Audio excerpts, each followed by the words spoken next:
नमस्कार, welcome to Kargil news India में आस्था शर्मा। तो आइए आज की बड़ी खबरों पे नजर डालते हैं।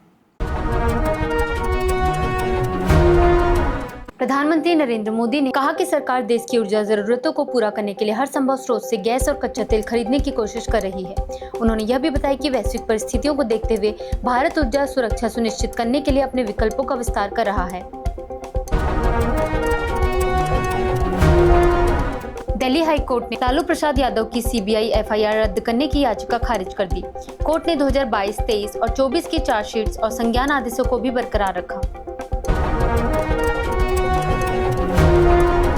दिल्ली बजट 2026-27 में मुख्यमंत्री रेखा गुप्ता ने ग्रीन बजट पेश किया और महिलाओं के लिए वित्तीय सहायता हेतु जल्द पोर्टल लॉन्च करने की घोषणा की।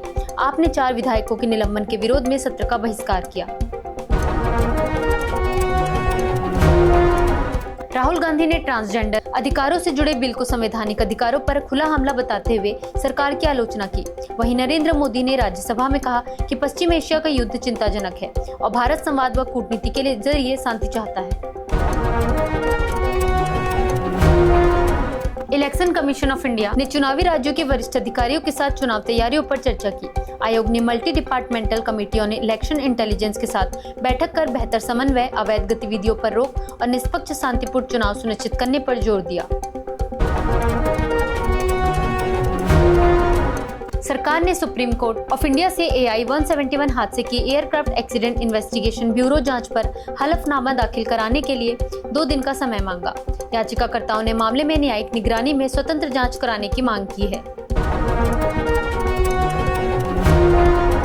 लोकसभा में आज ट्रांसजेंडर अधिकारों में संशोधन से जुड़े विधेयक पर चर्चा होगी। केंद्र सरकार के इस बिल में ट्रांसजेंडर लोगों के स्वयं निर्धारित लैंगिक पहचान के अधिकार को हटाने और ट्रांसजेंडर व्यक्ति की परिभाषा बदलने का प्रस्ताव है।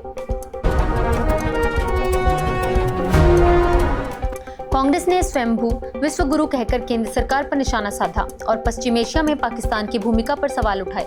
कांग्रेस का कहना है कि ऑपरेशन सिंदूर में सैन्य सफलता के बावजूद कूटनीतिक स्तर पर पाकिस्तान मोदी सरकार से आगे रहा।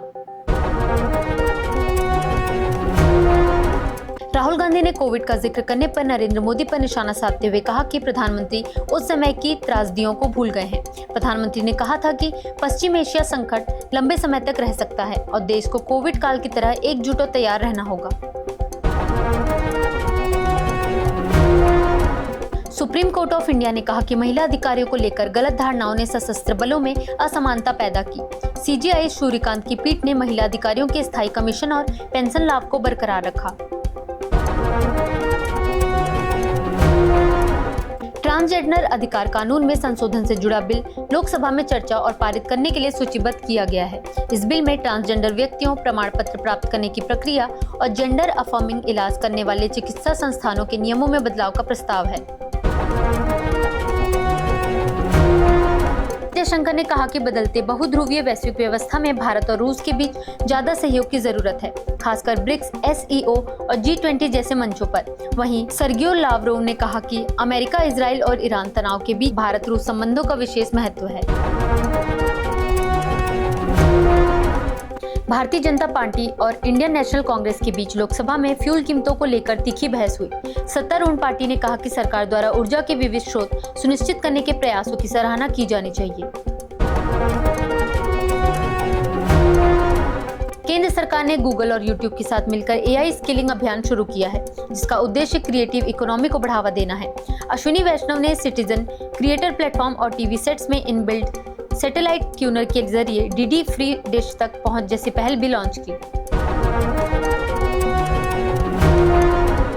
भारतीय जनता पार्टी ने नरेंद्र मोदी के 8,931 दिनों के सार्वजनिक जीवन के माइलस्टोन की सराहना की।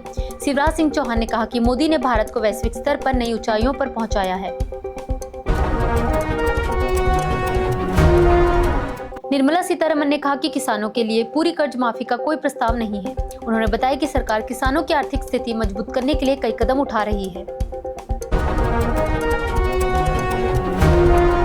प्रियंका गांधी वाड्रा ने कहा कि नरेंद्र मोदी ने पश्चिम एशिया पर कोई नई बात नहीं कही और इस मुद्दे पर संसद में चर्चा होनी चाहिए। उन्होंने कहा कि नोटिस दिया जा चुका है जिससे सभी पक्ष अपनी बात रख सकें और संसद में इस विषय पर विस्तृत बहस हो। नरेंद्र मोदी ने लोकसभा में कहा कि पश्चिम एशिया युद्ध का असर लंबे समय तक रहेगा और देश को तैयार रहना होगा।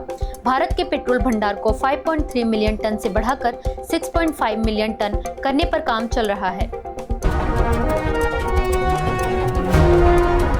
लोकसभा ने कॉर्पोरेट लॉज विधेयक 2026 को आगे की समीक्षा के लिए जेपीसी को भेज दिया। निर्मला सीतारमण ने कहा कि यह बिल नियमों को सरल बनाकर कारोबार और जीवन को आसान बनाने के उद्देश्य से लाया गया है। डोनाल्ड ट्रंप ने कहा कि ईरान पर हमले के फैसले में पीट हेग्सेथ ने लेट्स डू इट कहकर समर्थन दिया। उन्होंने यह भी बताया कि अमेरिका और ईरान के बीच समाधान के लिए सकारात्मक बातचीत जारी है।